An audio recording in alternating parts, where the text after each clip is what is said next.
ओम हनुमते नमः। आप सभी का स्वागत है मेरे YouTube चैनल अनकाबे स्टोरी में। आज मंगलवार को सुनिए हनुमान जी की कथा। एक नगर में एक वृद्धा रहती थी। उसका एक ही पुत्र था। उस वृद्धा की हनुमान जी पर बहुत गहरी आस्था थी।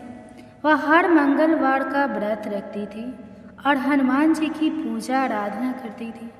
एक बार हनुमान जी ने अपनी भक्ति ने उस वृद्ध महिला की श्रद्धा का परीक्षण करने का विचार किया। हनुमान जी साधु का वेश धारण कर वृद्धा के घर गए और पुकारने लगे कि है कोई हनुमान भक्त जो हमारी इच्छा पूर्ण करे। तब आवाज़ उस वृद्धा के कान में पड़ी।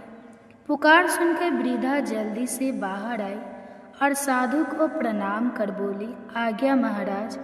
हनुमान वेशधारी साधु बोले, मैं भूखा हूँ, भोजन करूँगा, तुम थोड़ी सी जमीन लीप दो।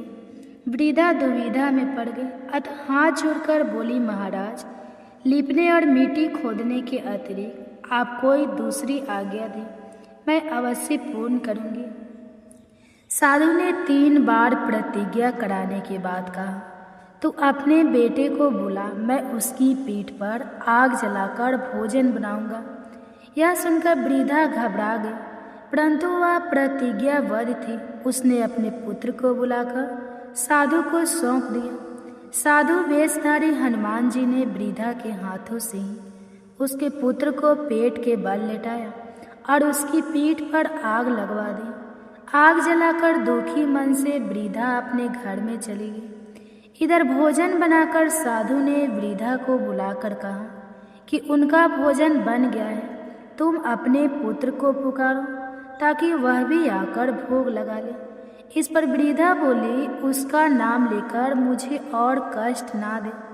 लेकिन जब साधु महाराज नहीं माने तो वृद्धा ने अपने पुत्र को आवाज़ लगाई।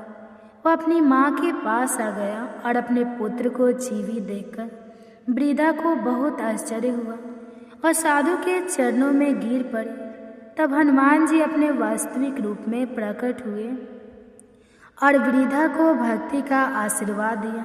तो प्रेम से बोले, शंकर भगवान की जय हो, बजरंगबली की जय। आइए सुनते हैं मंगलवार व्रत की पौराणिक कथा। एक बार नैमिषारण्य तीर्थ में 80,000 मुनि एकत्र होकर पुराणों के ज्ञाता श्री सूत जी से पूछने लगे, हे महामुनि, आपने हमें अनेक पुराणों की कथा सुनाई है, अब कृपा करके हमें ऐसा व्रत और कथा बताएं जिसके करने से संतान की प्राप्ति हो तथा मनुष्य को रोग, शोक, अग्नि, सर्व, दुख आदि का भय दूर हो, क्योंकि कलयुग में सभी जीवों की आयु बहुत कम है। फिर इस पर उन्हें रोग, चिंता के कष्ट लगे रहेंगे, तो फिर वह श्री हरि चरणों में अपना ध्यान कैसे लगा सकेंगे। श्री सूत जी बोले, हे मुनियों, आपने लोक कल्याण के लिए बहुत ही उत्तम बात पूछी है। एक बार युधिष्ठिर ने भगवान श्री कृष्ण के लोक कल्याण के लिए यही प्रश्न किया था। भगवान श्री कृष्ण और युधिष्ठिर का सवाल तुम्हारे सामने कहता हूँ, ध्यान पूर्वक सुनो। एक समय पांडवों की सभा में श्री कृष्ण जी बैठे हुए थे। तब युधिष्ठिर ने भगवान श्री कृष्ण से प्रश्न किया, हे प्रभु नंद नंद गोविंद, आपने मेरे लिए अनेकों कथाएं सुनाई हैं। आज आप कृपा करके ऐसा व्रत या कथा सुनाएं जिसके करने से मनुष्य को रोग, चिंता का भय समाप्त हो और उसको पुत्र की प्राप्ति हो। हे प्रभु, बिना पुत्र जीवन व्यर्थ है। पुत्र के बिना मनुष्य नरकगामी होता है। पुत्र के बिना मनुष्य प्रीत ऋण से छुटकारा नहीं पा सकता और ना ही उसका पुण्य कर्मन नामक करण से उद्धार हो सकता है। अतः पुत्र दायक व्रत बताए। श्री कृष्ण भगवान बोले, हे राजा, मैं एक प्राचीन इतिहास सुनाता हूँ, आप उसे ध्यान पूर्वक सुने। कुंडलपुर नामक एक नगर था, उसमें नंदा नामक एक ब्राह्मण रहता था। भगवान की कृपा से उसके पास सब कुछ था, फिर भी वह दुखी था। इसका कारण यह था कि ब्राह्मण की स्त्री सुनंदा की कोई संतान नहीं थी। सुनंदा पतिव्रता थी, भक्ति पूर्वक श्री हनुमान जी की आराधना करती थी। मंगलवार के दिन व्रत करके अंत में भोजन बनाकर हनुमान जी की आराधना करती थी। मंगलवार के दिन व्रत करके अंत में भोजन बनाकर हनुमान जी को भोग लगाने के बाद स्वयं भोजन करती थी। एक बार मंगलवार के दिन ब्राह्मणी गृह कार्य की अधिकता के कारण हनुमान जी को भोग नहीं लगा सकी, तो इस पर उसे बहुत ही दुख हुआ। उसने कुछ भी नहीं खाया और अपने मन में प्रण किया कि अब तो अगले मंगलवार को ही हनुमान जी को भोग लगाकर अन्न और जल ग्रहण करूंगी। ब्राह्मणी सुनंदा प्रतिदिन भोजन बनाती, श्रद्धापूर्वक पति को खिलाती, परंतु स्वयं भोजन नहीं करती और मन ही मन श्री हनुमान जी की आराधना करती थी। इसी प्रकार 6 दिन गुजर गए और ब्राह्मणी सुनंदा अपने निश्चय के अनुसार भूखी प्यासी निराहार रही। अगले मंगलवार को ब्राह्मणी सुनंदा प्रातः काल ही बेहोश होकर गिर पड़ी। ब्राह्मणी सुनंदा की इस असीम भक्ति के प्रभाव से श्री हनुमान जी बहुत प्रसन्न हुए और प्रकट होकर बोले, सुनंदा, मैं तेरी भक्ति से बहुत प्रसन्न हूँ, तू उठ और वर मांग। सुनंदा अपने आराध्य देव श्री हनुमान जी को देखकर आनंद की अधिकता से विवल होकर श्री हनुमान जी के चरणों में गिरकर बोली, हे प्रभु, मेरी कोई संतान नहीं है, कृपा करके पुत्र और कन्या प्रदान करें, आपकी अति कृपा होगी। श्री महावीर जी बोले, तेरी इच्छा पूर्ण होगी, तेरे एक कन्या पैदा होगी, उसके अष्टांग प्रतिदिन सोना दिया करेंगे। इस प्रकार कहकर श्री महावीर जी अंतर्ध्यान हो गए। ब्राह्मणी सुनंदा बहुत हर्षित हुई और समाचार अपने पति से कहा। ब्राह्मण देव कन्या का वरदान सुनकर कुछ दुखी हुए, परंतु सोना मिलने की बात सुनी तो बहुत प्रसन्न हुए। उन्होंने विचार किया कि ऐसी कन्या के साथ मेरी निर्धनता भी समाप्त हो जाएगी। श्री हनुमान जी की कृपा से वह ब्राह्मणी गर्भवती हुई और 10वें महीने में उसे बहुत ही सुंदर पुत्री प्राप्त हुई। यह बच्ची अपने पिता के घर में ठीक उसी तरह से बढ़ने लगी जिस प्रकार शुक्ल पक्ष का चंद्रमा बढ़ता है। 10वें दिन ब्राह्मण ने उस बालिका का नामकरण संस्कार कराया। उसके कुल पुरोहित ने उस बालिका का नाम रत्नावली रखा, क्योंकि यह कन्या सोना प्रदान किया करती थी। इस कन्या ने पूर्व जन्म में बड़े ही विधान से मंगल देव का व्रत किया था। रत्नावली का अष्टांग बहुत सा सोना देता था। उस सोने से नंदा ब्राह्मण बहुत ही धनवान हो गया। अब ब्राह्मणी सुनंदा भी बहुत अभिमान करने लगी थी।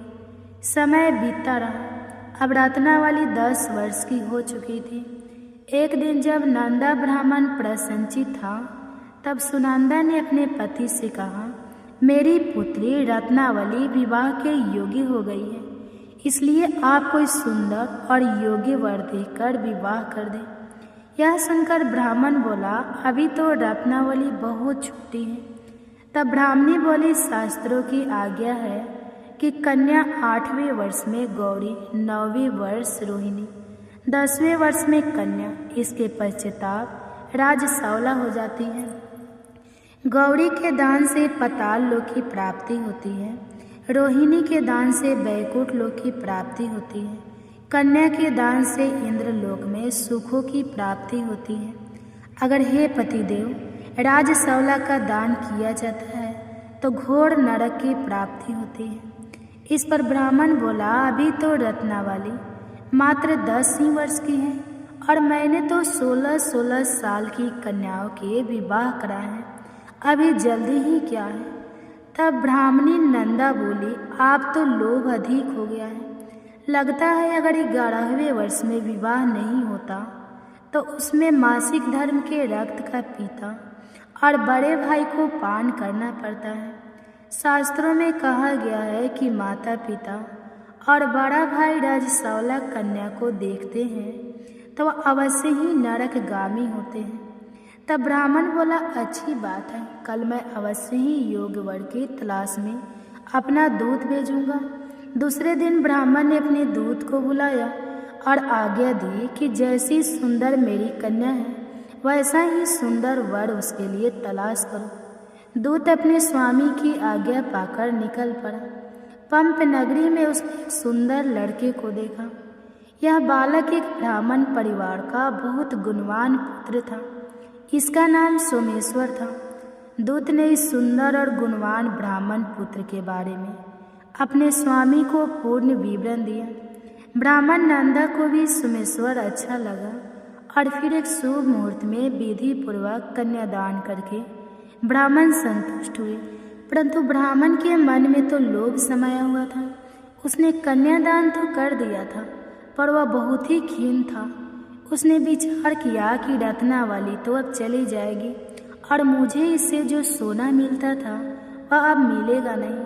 मेरे पास जो धन था कुछ तो इसके विवाह में खर्च हो गया और जो शेष बचा है वह भी कुछ दिनों के बाद समाप्त हो जाएगा।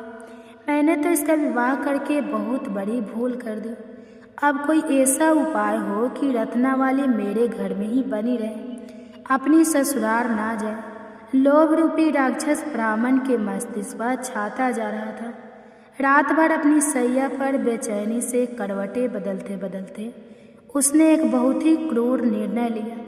उसने विचार किया कि जब रत्नावली को उसका पति सोमेश्वर अपने घर के लिए जाएगा तो वह मार्ग में छिपकर सोमेश्वर का वध कर देगा और अपनी लड़की को अपने घर ले जाएगा, जिससे नियमित रूप से उसे सोना भी मिलता रहेगा और समाज का कोई मनुष्य उसे दोष भी नहीं दे सकेगा।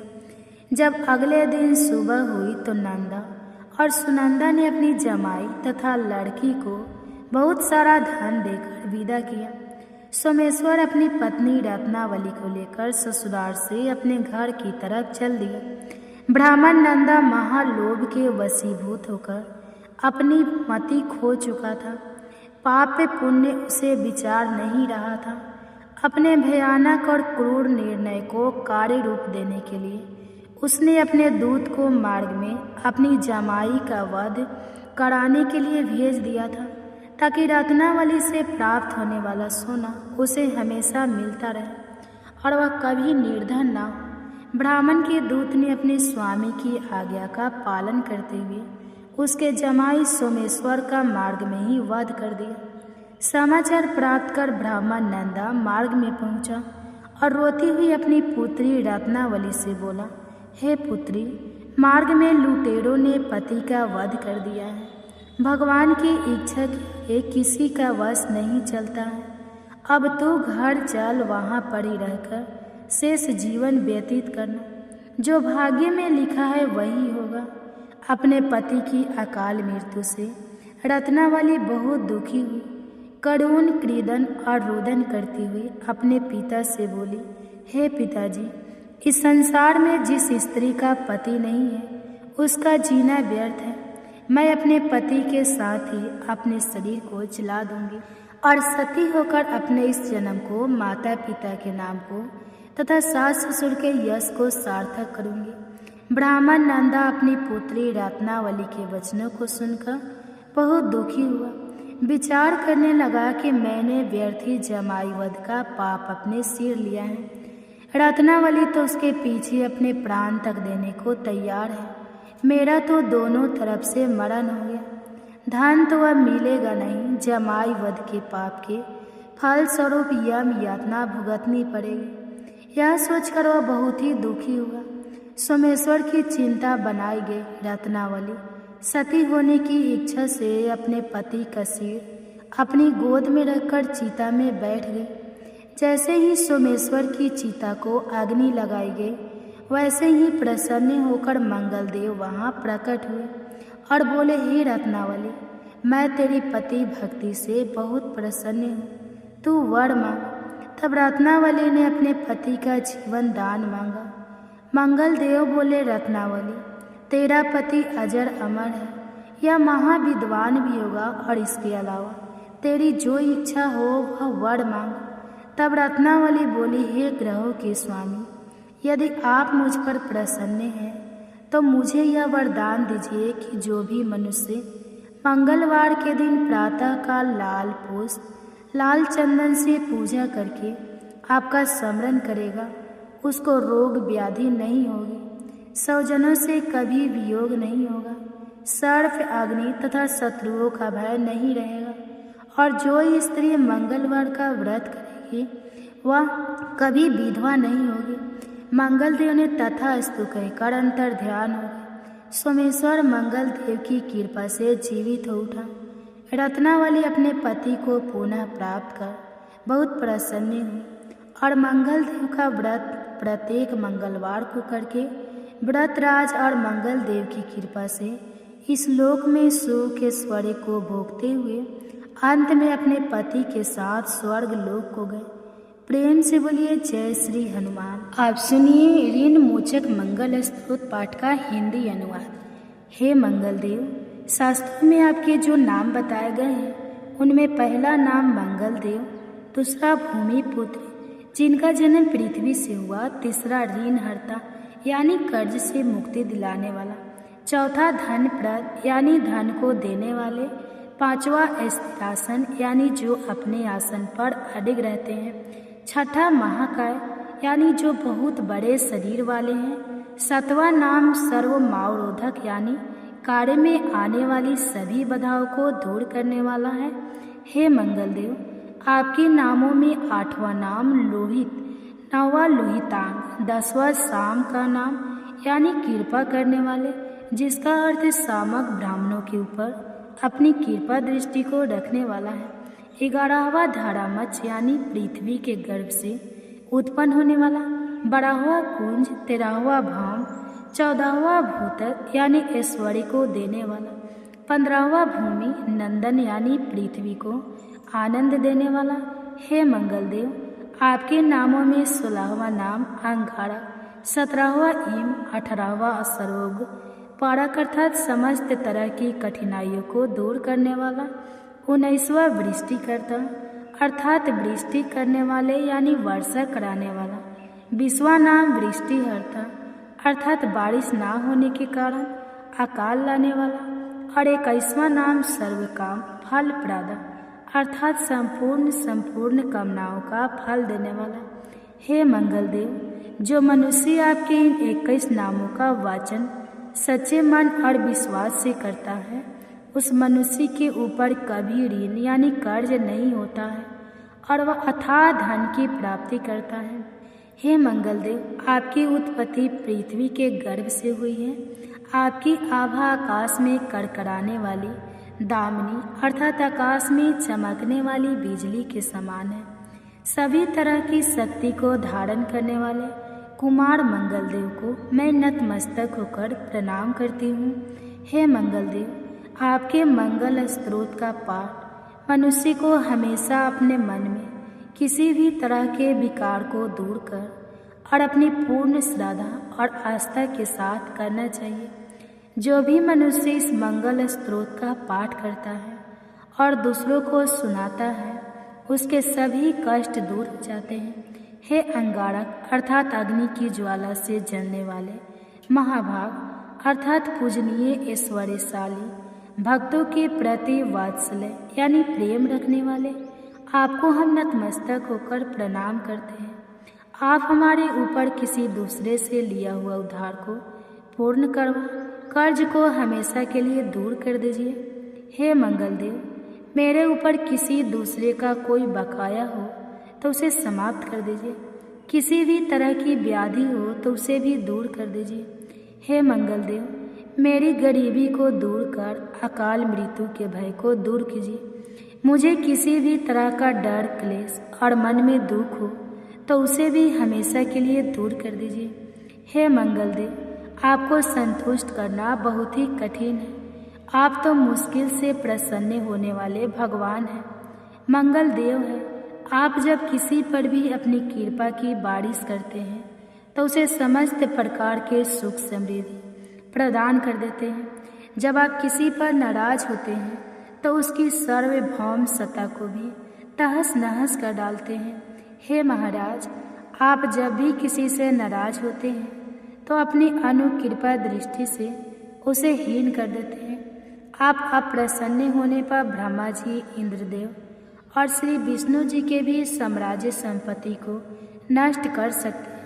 फिर मेरे जैसे साधारण मनुष्य की तो बात ही क्या है। प्रभु, आप सबसे शक्तिशाली और सबसे बड़े राजा हैं। हे भगवान, मैं आपसे प्रार्थना करती हूँ कि आप मुझे संतान के रूप में पुत्र प्रदान करें। मैं आपके द्वारा पर आई हूँ, आप मेरी मनोकामना को पूर्ण करें। मेरे ऊपर किसी भी तरह से किसी दूसरे से उधार लिया हुआ धन ना रहे। मुझे कभी दूसरों के आगे हाथ फैलाना ना पड़े।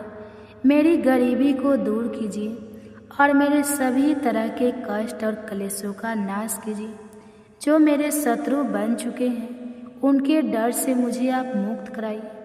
जो भी मनुष्य इन 12 श्लोकों वाले ऋण मोचक मंगल स्त्रोत से मंगल देव की वंदना करता है, उस मनुष्य पर मंगल भगवान का प्रसन्न होकर उसे धन धान्य प्रदान करते हैं।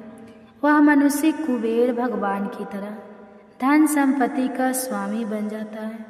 वह मनुष्य हमेशा ईवा रहता है।